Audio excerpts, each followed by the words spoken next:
Hello students, now let us try to understand few more parameters of our PV cell. Okay, in this class we are going to see short circuit, open circuit, peak power parameters and cell efficiency of our PV cell.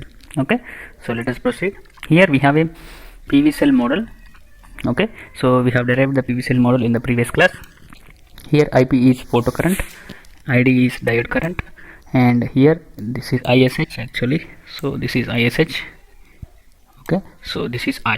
So this entire photovoltaic cell is modeled into this structure, which is an envelope type structure having two terminals, anode and cathode, with current leaving the PV cell. Okay, so let us write equation for our current I coming out of the PV cell here. So we need to write the expression for this current I.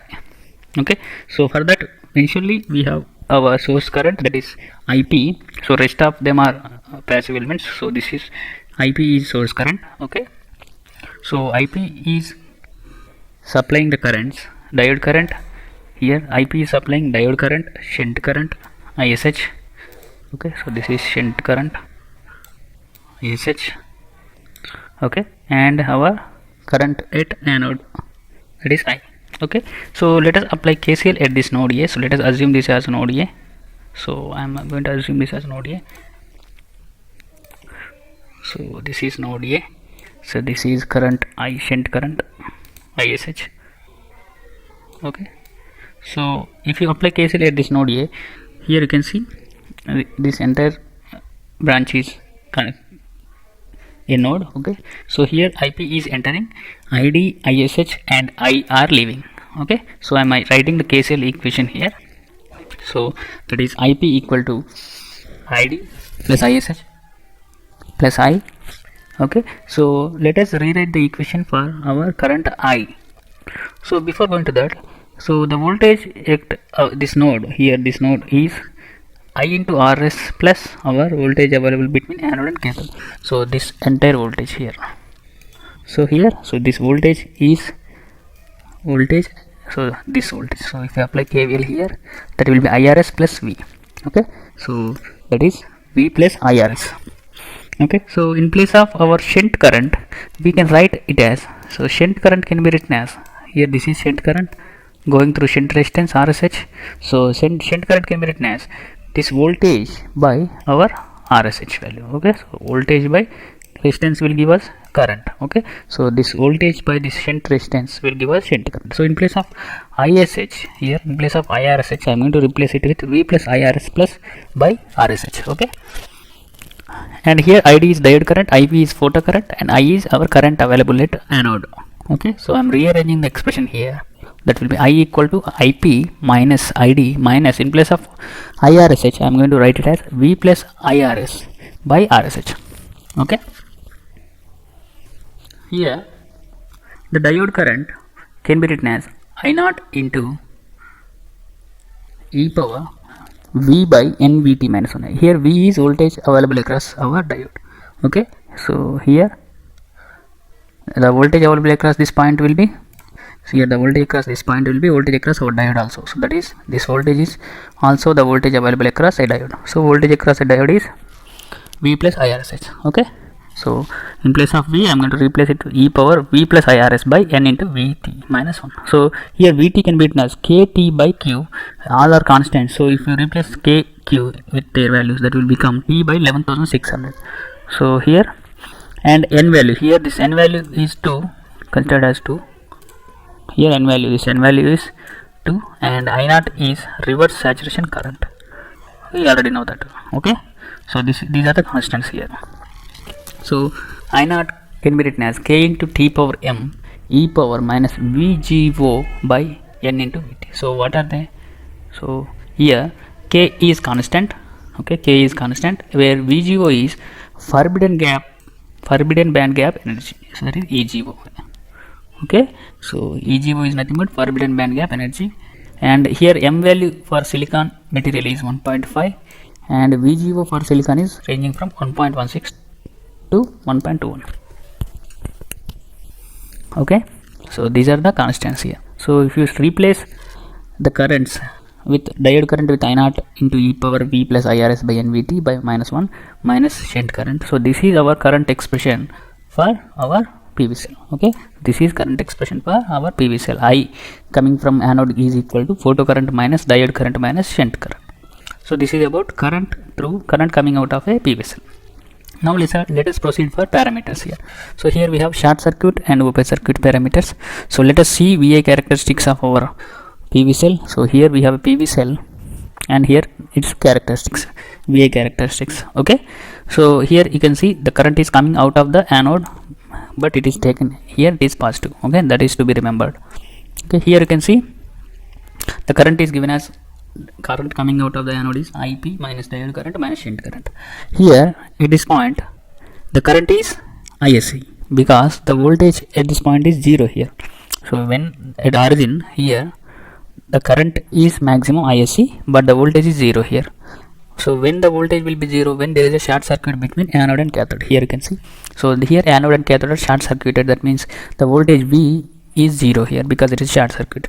Okay, so the values of I and V will become like this. That is V equal to 0 and I equal to ISC. So let us substitute these V and I into our current equation here.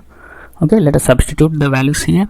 So the current expression will become like this. So in place of I have replaced with ISC. Wherever the V is available, I have replaced it with 0. Okay, so here I is ISC, IP is same, but in place of V I have replaced with 0. In place of I, that is ISC. So wherever the V is available, I am replacing with 0. Wherever the I is available, I am replacing with ISC. So here one more thing is, the shunt resistance available here will be very much larger compared to series resistance. That is, our series resistance is very much less compared to shunt resistance. So the ratio to series resistance to shunt resistance will be very less. So that can be neglected. Here also RS is very less. So I can treat the e power whole component will be 0. So e power 0 will be 1. So 1 minus 1 will be 0. So I0 component will also be neglected. So the component left for our short circuit current is only IP, that is photocurrent.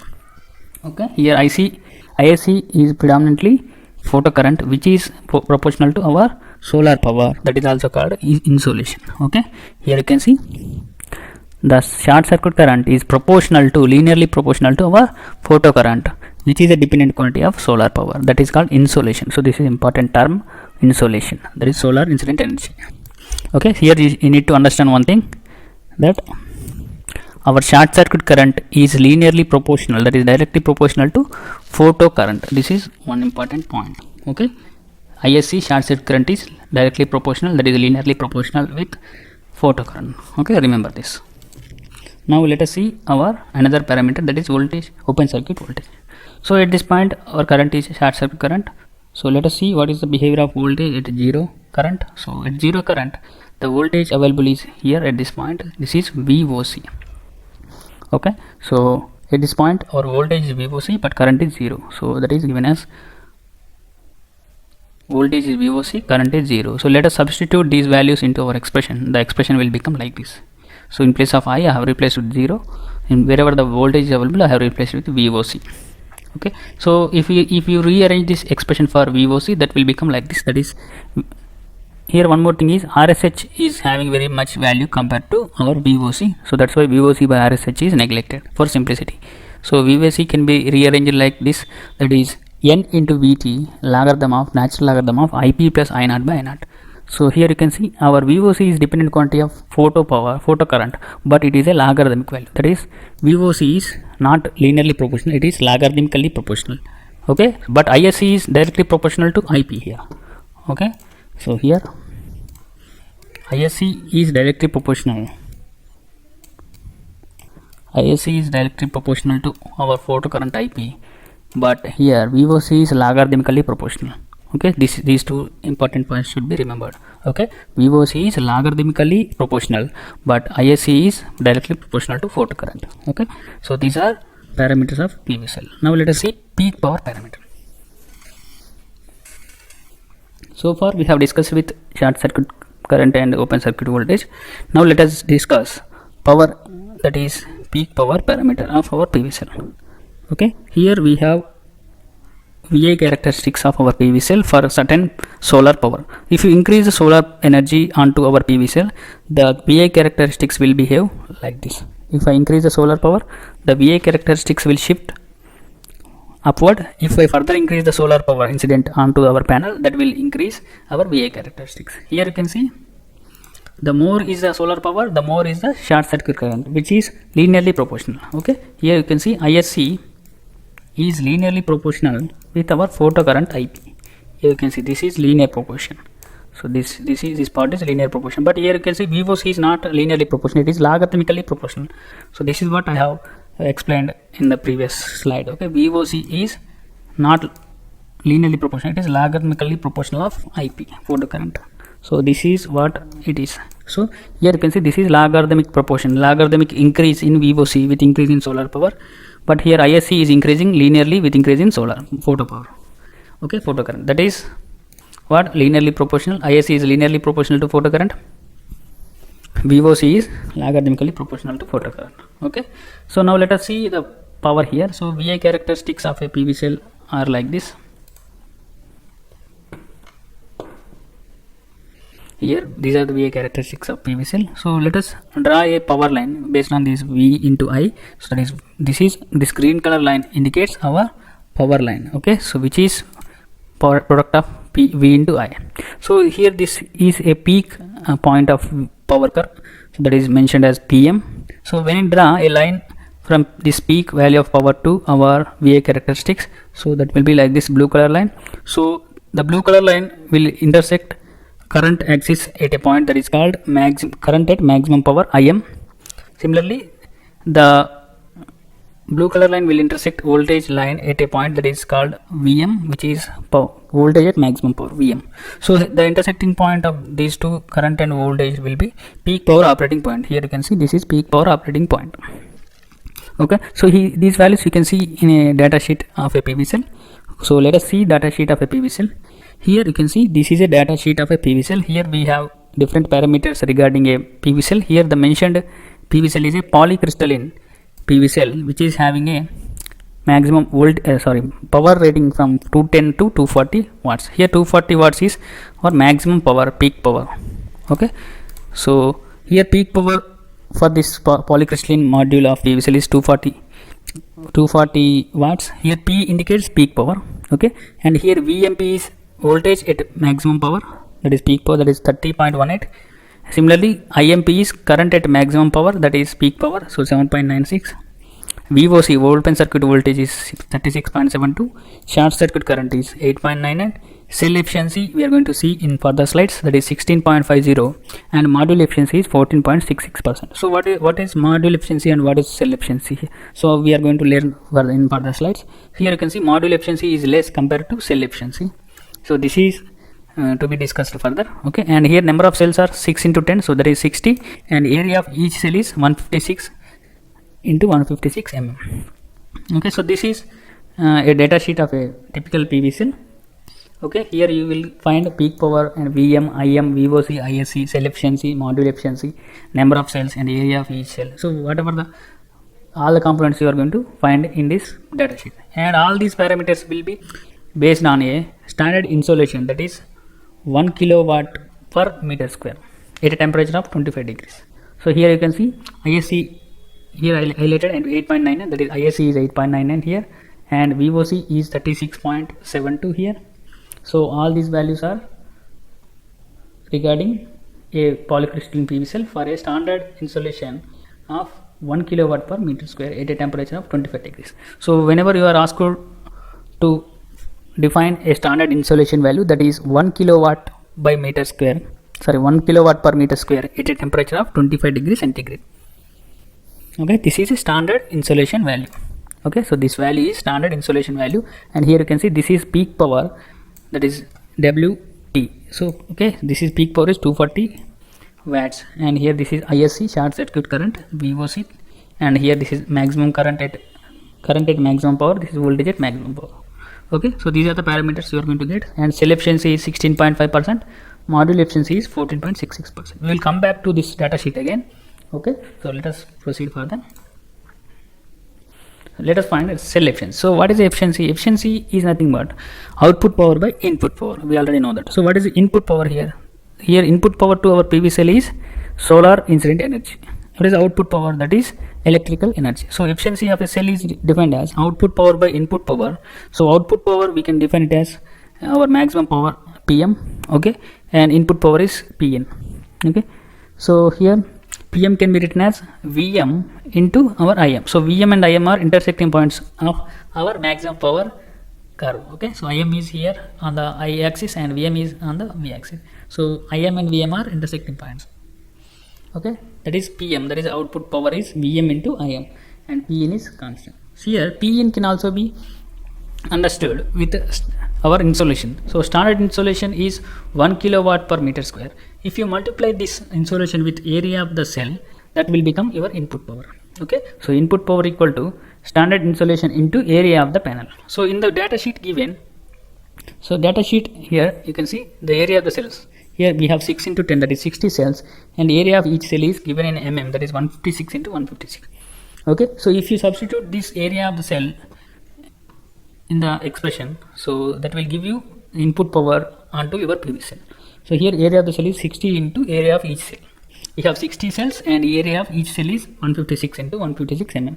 So if you can convert them into meter square, so this is area of the cell. If you multiply this area of the cell with standard insolation value, that will become your input power to your PV cell, okay. So that is, I have to multiply with insolation, that is 1 kilowatt per meter square into area of the cell is 1.46 meter square.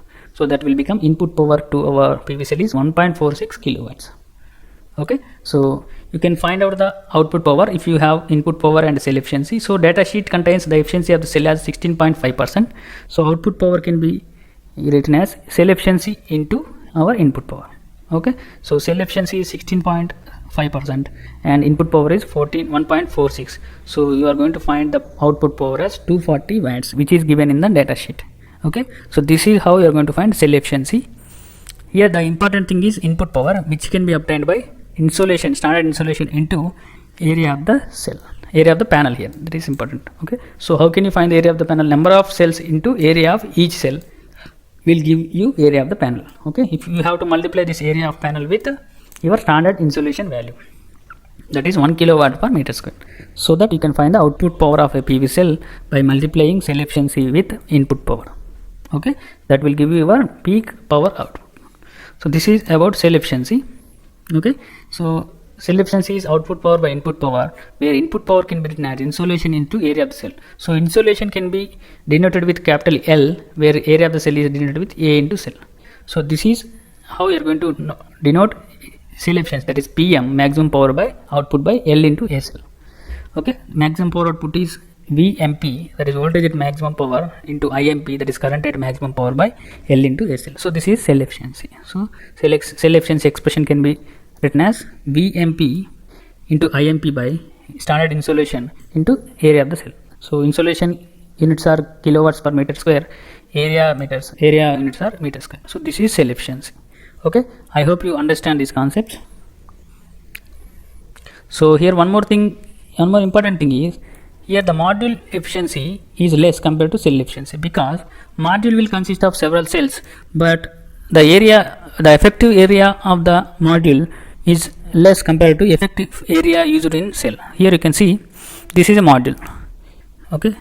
So here you have different cells here. This is one cell, okay. So you have different, this is another cell. For a cell, the effective area is total area of the cell, but for a module, you can see here there are white gaps here. So this white gap cannot be used for electricity generation. Even the sunlight falls on these white gaps, it won't produce any electricity, okay, because it is operating 4 cells actually. So here this gap is not useful to produce electricity, because it is not made of any PV cell. So the effective area of a module will less compared to effective area of a individual cell. That's why its efficiency of a module will be less compared to efficiency of the cell, okay. So the net area useful for electricity production is less for a module compared to cell, okay. So that is why module efficiency is less compared to cell efficiency. Here you can see module efficiency is 14.66%, but cell efficiency is more, that is 16.50%. So this is how module efficiency is less compared to cell efficiency. I hope you understand the concept. Thank you.